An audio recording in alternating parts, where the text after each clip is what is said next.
Well, hello there, guys. It's Stephanie and the Soul Sister Monarch channel.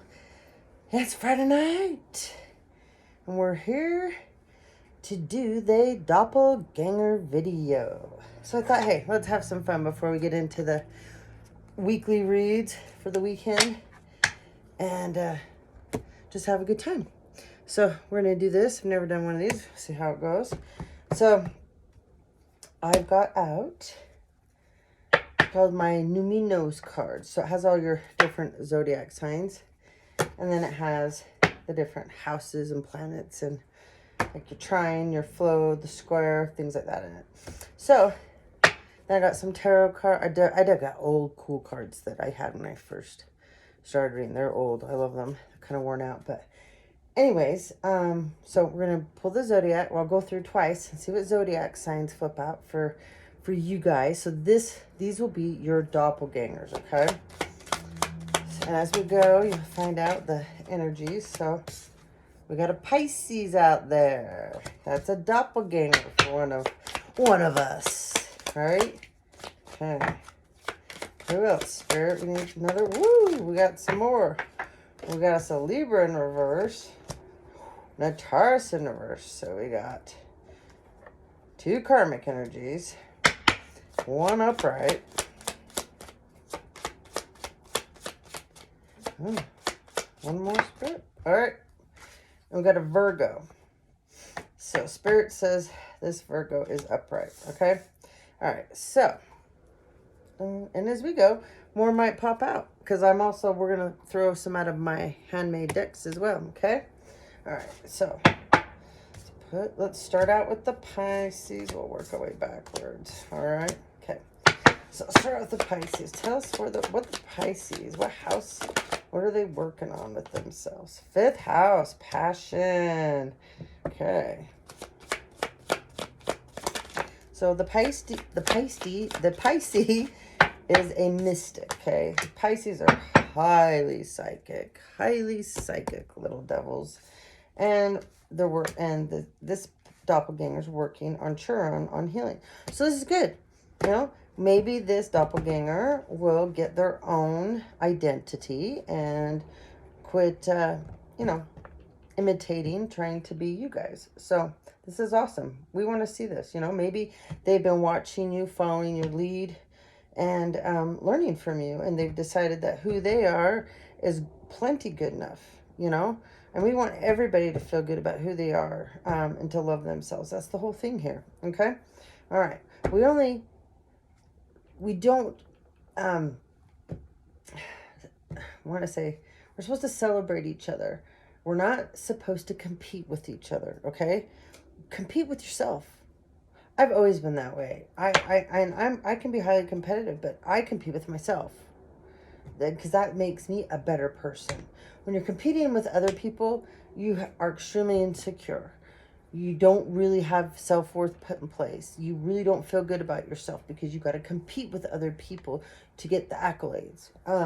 When one person competes with themselves, that means they're working on themselves. They're always wanting to better themselves. They don't feel the need that they have to go compete with another person. Okay? So anyways, that's just something to think about. So anyways, okay, so Pisces, you're the mystic, okay? Pisces are wonderful people.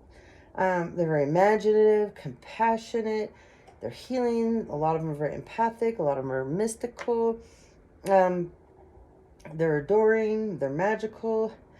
They're good communicators. They're usually good at allowing other people to get their points across or tell their stories. But you have to be careful because Pisces can get in their heads and get really dreamy and daydream a lot. So they're big time daydreamers. They're enigmatic, they're spiritual, they're emotional, they're escapists. So they tend to go into certain addictions sometimes. And it doesn't have to, when we say addictions, it doesn't have to be drugs, you guys, or alcohol always. People can have addictions to food. People can have addictions to certain habits that they do that aren't those things. People can have addictions. People have addictions to their phones, their computers, gaming, different things. Some people, so it's but Pisces have to be careful of that, because that's when they get in their lower vibing. And then they can be very emotional, okay?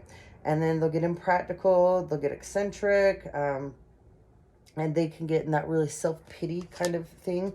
They're ideological too. So, but this Pisces here, she, he, I don't know who, but it's I just heard it's a masculine energy, but it's a feminine, and she's in her masculine energy, okay? So, she's working her fifth house. Your fifth house is about passion. It's about performance. It's about entertainment. It's about having fun.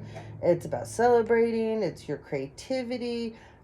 It's like getting into your childlike side, like putting on costumes. I mean, doing parties, being creative. Okay, like celebrating holidays and going over the top. Okay, it's pleasure. It's passion, it's children, it's humor, it's romance, and of course, the disco ball. Yeah, everybody should have a disco ball. I do. I love my disco ball. Okay, fourth house too. So you're working on your roots. Very nice. Okay, so family, home, background, comfort, cooking, inner world, real estate, shelter, self-care, rejuvenation, habits, and self. And then your planet is Chiron, okay? So this is about healing, okay? Self-healing. This is about when you heal, your gifts, your powers, whatever you want to call it, they grow, okay? You really get into your sixth sense, okay? This is about making amends. It's about releasing things. It's personal development. It's inherited issues, breaking ancestral ties, curses, past patterns, past life relationships. I mean, you know, completing the contracts that you made, okay? Generational trauma, shame, sensitivity, forgiveness, superpowers, divinity, cleansing, softness, and dealing with your pain. So this Pisces has got their work cut out for them, but it sounds to me they need to balance out their masculine energy, and that's because this person's been hurt. And when you get hurt, you put up your guard, and you get in your masculine energy because you're in protect mode, and you don't want to let anybody come in, and you're afraid if you put that guard down and you get more in your feminine energy, people are going to take advantage of you. So this person's on the right path, though. So that's all that matters. Okay. Then, let's see what was okay. Then we had Libra. Libra was upright. We had Virgo and Taurus in reverse. Okay. So then we got another Libra upright here. So we've got another Libra. Okay. So this is another doppelganger. So let's see the houses that working here. You guys will only know if this is your story or not, or these people. Maybe somebody you know. You don't know. Tell us about the Libra, the idealist, the librarian, empowerment. Ooh, you're working on conjunction and Mercury, baby. Okay. Seventh house. Relating, conjunction, empowerment, and Mercury, which is communication. And Libra, you guys are your air signs. You guys rule communication too. So that's awesome. So you're the idealist, okay? You're harmonious, you're cooperative, you're balanced, you're socially aware, you're artistic, you're a people pleaser, you're fair, you're idealistic, you're aesthetic, you're choosy, you're aspirational, you're geometric, graceful, considerate, obliging, indecisive, judgmental, and flattering. Libras are the peacemakers. Family means everything to them. Libras, if you get on their bad side, you better watch out, because Libras rule karma. So when you come into contact with them, they have a tendency to trigger people into spiritual awakenings if they're a spiritual individual.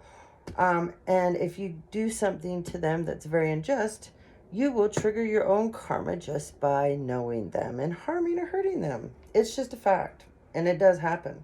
So just be glad this is not a Libra Scorpio. Then you're screwed. Totally. So 7th house, this Libra, is about relating, okay? This in 7, the number 7 is very spiritual number 2. So this person is getting into their higher self. They're learning who they are, maybe from their past lives, and maybe collective by who you are. You're helping this person. Even though they're your doppelganger, there's something about you that is giving this person inspiration. For whoever you are and what you do, this person, even if they may not like you, they love you at the same time. So it's a crazy thing that I'm feeling from this energy. But anyway, 7th house is very spiritual. Oh, and I forgot to tell you, for this Pisces, we got number 5. Number 5 is all about changes. Number 4, that's about stability and building your foundation. So, I mean, these are good things, guys, in conjunction here for this Libra empowerment, okay? So, this is combined, combined with, enhances and strengthens and you join forces and activities, intensifies authorities, allies with concentration, saturation, overrides, and overwhelms. So these are all different feelings is what this is about, okay?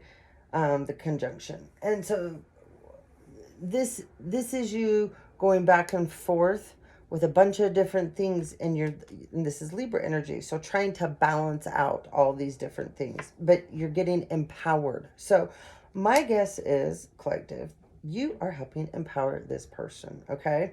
So they're working with Mercury, and this is about words, thoughts, communication, expression, analysis, information, learning, trade, ideas, how smart a person is, reporting, awareness, vision, your eyes, your palate, your mouth, perception, your ears, curiosity, your throat, narrative, muse, and wonder.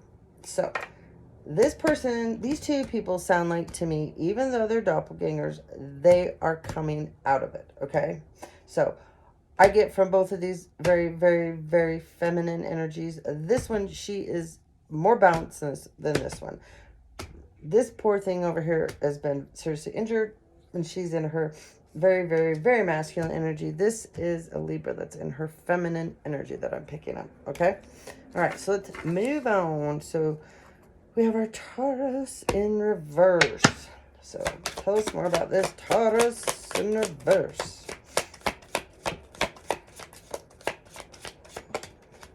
Okay, ooh. Oh boy, first house in reverse. That it wanted to flip. 8th house, intimacy. That's not shocking. This person is super duper stubborn. Okay. All right, Taurus. So you're in the reverse. I'm not picking up on if this is feminine or masculine right now, but I'm picking up on a strong masculine energy. But I don't know if, okay, I've got to give this a few minutes here. Okay, so you're in reverse. Taurus, when you're in reverse, you guys are stubborn. You are not pragmatic. You are not a good listener. You're a talker. You're authoritative when you're in reverse. You're controlling, conniving. I just heard evil. So I don't, first house in reverse. This is all about self. Okay. It's all about self. Okay. Oh man. It's about new beginnings too. So you're not getting any. This is about your physical body. So you are in self-destruct mode. It's about your own outlook, your self-image. So your self-worth is shot right now. It's about life, philosophy, consciousness, opinions, awakening, self-awareness, arrival, newness, beginnings, expression, gateway, entry, and entry point. So this was a new beginning when you're in your first house. It's in reverse, okay? Right now, you, okay, you're the bombshell, man. And you're not getting grounded. You're not being practical. You're not being steadfast. You're not being productive. You're not fertile. You have no tact. you're totally, totally pleasure seeking. You're possessive. You're still tenacious. You're not being loyal. And you don't have any patience. And you're not being kind. Okay? So, this doppelganger is really in the trench. I just heard the karmic trenches. Okay? I even have a card for that. 8th house, intimacy. Well, that's not shocking. This is what you've been spending your time on. Yeah. Investments, money, intensity, contracts, sex, eroticness, erotic capital, secrets, sensuous, mysterious, obsessions, inheritances, kundalini energies, stalking, spying, the underworld, dark magic, the black arts. So this is what you're focused on. And you are working in opposition and trying to get balance, okay? So this is how you relate. This is you mirroring yourself. This is how you're interacting with your own self and others. This is you not being willing to confront yourself. You're not living in this conscious world. You're trying to manifest. It's not working. You're not being disciplined. You're having a lot of conflict, tests coming on. You're objective, and you're going to get called out. So, it's the opposition card. Woo. Okay. Virgo in the reverse. Oh, boy. Nothing worse than a Virgo and a Taurus in reverse. Wow. You're trying to go with the flow. That's not shocking. Virgos love to go with the flow. If they're in control of it, though. They got to be in control. They're like Tauruses. They're control freaks, man. All right, well, got extra cards here for you. Yeah, well, 10th house, reputation, seeking, surrender, and your ascendant outlook, okay? So your ascendant sign, that's how everybody looks at you. It's your worldview. It's when you walk into a room, what people think of you. It's you being your own mission statement. It's how you express yourself, the effect you have on people. Your attitude, your outer self, how you give your point of view across, your body image, your aura, your likeliness, your approach, the impact, and first impression. So, this is you're working on your ascendant. So go and see what your ascendant sign is, Virgo. And you're in the trine of the flow. So this is harmonious, enriches, benefits, energies. It's where you enjoy yourself. You're at ease, lubricates. Gifts, rhymes, supports, and indulges. Okay, so that goes with the flow, goes with you being super duper passionate right now. I just heard 12th house, surrender. Okay, so hello, the angels are pulling you down. They're riding your ass. Okay, this is about your subconscious mind, being compassionate, your dreams, karma, forgiveness, baggage, being in the karmic